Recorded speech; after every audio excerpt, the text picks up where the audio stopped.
welcome to another edition of Wii Views. Today we will be reviewing Resident Evil 4 Wii Edition.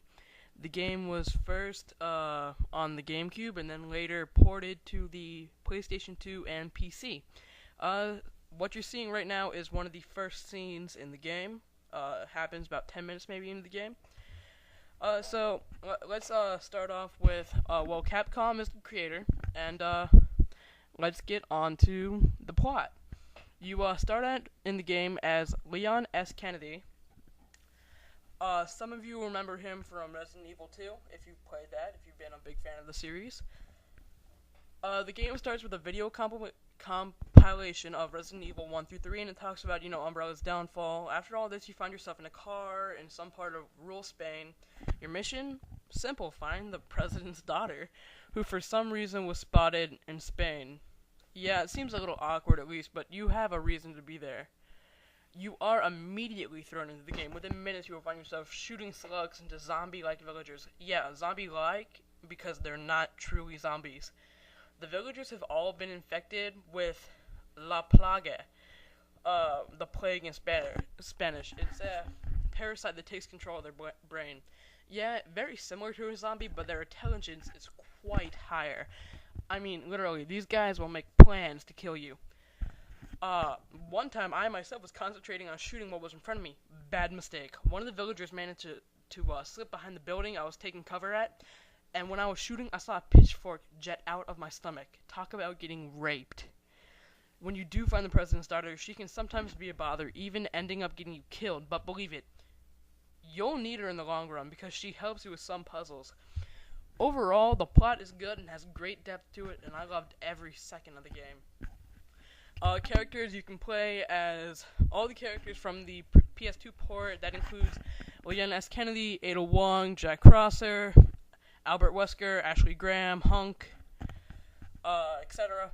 The graphics are the cleanest that I've seen on the Wii, with minimal blur and texture resolution, and being able to see chunks of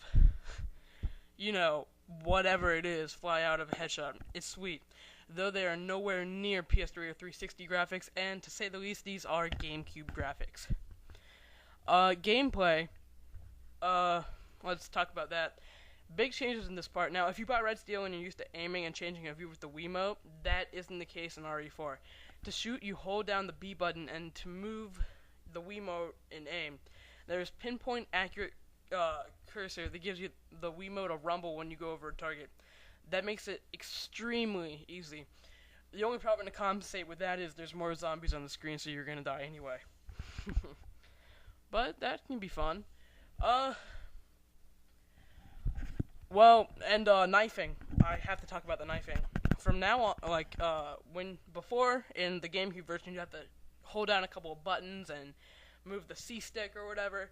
Now it's just a simple swing of the Wiimote, and I really like that. You run out of ammo, and it's not like a boss or anything. Give him a nice swipe and knife him down. It works very easily. You will have some pretty scary moments in this game. So, if you're scared easily, don't buy the game. Because getting your head chainsawed off at 1 in the morning in the dark even made me jump. More so than Rob Zombie's Halloween. But, you know what? It is a good buy. It's coming at you at a bargain price of $29.99. It's more like the collector's edition of Resident Evil 4 to me, because it has everything that the other versions didn't have. Have the GameCube version? Well, you pick up the Wii version, you got the added extras from the PS2. Plus a great control scheme. Have the PS2 version, you get a brand new control scheme with improved graphics and cutscenes, along with true widescreen support. It's a very good game. Let's get into the ratings. The plot I gave 10 out of 10. May seem a little awkward at first, but it definitely makes up for it in the long run. The graphics are an 8.0 out of 10. I gave them that because they are truly GameCube graphics on the Wii. But nonetheless, they are very good. Gameplay, I gave it an 8 out of 10, 8.5 out of 10 actually, because it's a lot easier than in previous games. I mean, I don't find myself getting screwed like I did in Red Steel. Overall rating is a 26.5 out of 30 or an 8.7 out of 10. Great. The game was honestly just 2 years late. If it had come out in '05, it easily would have topped all games. Well, guys, it looks like we've neared the end of our video, and I would like to thank you. So, you have a good night.